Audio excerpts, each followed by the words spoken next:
Hello everyone, welcome back मेरे प्यारे बच्चों।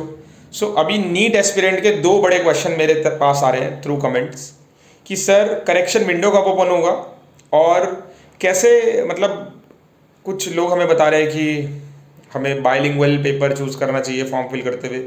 तो मतलब कैसे मैं रफ स्पेस अपनी इंक्रीज़ कर सकता हूँ, तो क्या ऐसा सही में होने वाला है क्या?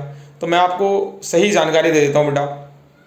सबसे पहला करेक्शन विंडो, तो मैंने आपको बताया था 7 मई तक आप एक्सपेक्ट मत करो कि करेक्शन विंडो ओपन होगा। 7 के बाद 10, 15, 10 या फिर 12 या फिर 12 या फिर 15 मई के आसपास आपका करेक्शन विंडो ओपन होगा, जिसके अंदर आप मैक्सिमम करेक्शंस कर सकते हो। ठीक है, जैसे बच्चे मेरे से पूछ रहे हैं कि सर मैं 11th की डिटेल्स गलत कर दी, वो भर सकता हूँ दोबारा से? बिल्कुल भर सकते हो।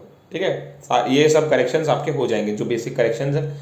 ठीक है, उसके बाद जो बच्चा दूसरा बड़ा क्वेश्चन पूछ रहा है कि सर मुझे पेपर अपना इंग्लिश मीडियम लेना चाहिए या फिर बाइलिंगुअल लेना चाहिए, मतलब इंग्लिश और हिंदी या फिर उर्दू और इंग्लिश, है ना? तो मैंने लास्ट वीडियो में भी बताया था कि अगर आप बाइलिंगुअल पेपर चूज करते हो, ठीक है, अगर इंग्लिश चूज करते हो तो पेपर सिर्फ इंग्लिश में आएगा और उसमें जो रफ वर्क का स्पेस रहेगा वो बहुत कम रहेगा। जैसे 21 क्वेश्चन है, 21 नंबर, तो 21 के नीचे 22 होगा, फिर इधर 23 होगा, फिर इधर 24 होगा। बट अगर आप बाइलिंगुअल पेपर चूज करते हो, इंग्लिश के साथ हिंदी भी, मतलब हिंदी चूज करते हो जिसमें इंग्लिश भी आएगी, तो आपको, जैसे आपने हिंदी चूज किया, आपको पेपर इंग्लिश में ही सॉल्व करना है।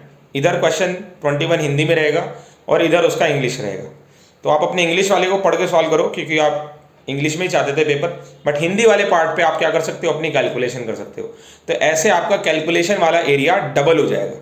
ठीक है, तो जिन भी बच्चों ने अभी फॉर्म फिल नहीं किया है, ठीक है, जिन्होंने कर दिया है ठीक है, अच्छी बात है, बट जिन्होंने नहीं किया है वो आप अभी भी इस पॉइंट को दिमाग में रख सकते हैं। ठीक है, यही फ़ायदा होता है बाइलिंगुअल पेपर सेलेक्ट को करने का, कि अगर आप हिंदी चूज़ करते हो तो उसके साथ इंग्लिश भी आएगी और इंग्लिश वाले पार्ट को आप पढ़ के अपना पेपर क्वेश्चन अटेम्प्ट कर सकते हो और हिंदी वाले पार्ट में आप उसमें अपना कैलकुलेशन कर सकते हो।